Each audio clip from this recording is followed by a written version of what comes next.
அடிக்கடி வீட்டுக்கு வந்த நபர். முறை பெண்ணுக்கு கையில் வளையல் அணிவித்ததை பார்த்து தாக்கியதால் ஆண் நண்பரோடு சேர்ந்து இளம்பெண் பார்த்த கொடூர வேலை. மாமா தனக்கு தானாகவே விபரீத முயற்சி மேற்கொண்டு இறந்து விட்டார் என நாடகம்.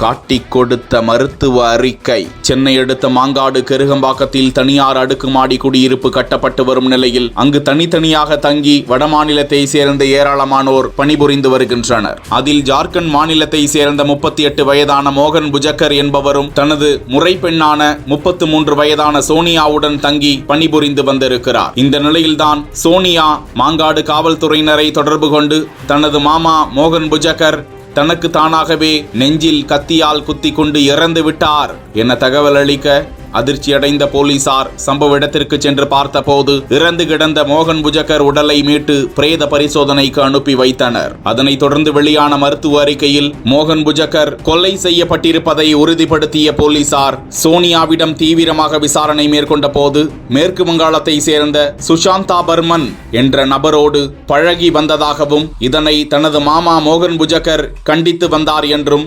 சம்பவத்தன்றும் சுஷாந்தா பர்மன் வீட்டிற்கு வந்து சோனியாவிற்கு வளையல் அணிவித்ததை பார்த்துவிட்ட மோகன் புஜக்கர் வாக்குவாதத்தில் ஈடுபட்ட போது ஆத்திரமடைந்த சுஷாந்தா பர்மன் மறைத்து வைத்திருந்த கத்தியால் மார்பில் குத்தியதில் சம்பவ இடத்திலேயே மோகன் புஜக்கர் உயிரிழந்து விட்டதாக தெரிவிக்க சோனியாவையும் சுஷாந்தா பர்மனையும் கைது செய்த போலீசார் நீதிமன்றத்தில் ஆஜர்படுத்தி சிறையில் அடைத்திருக்கிறார்கள்.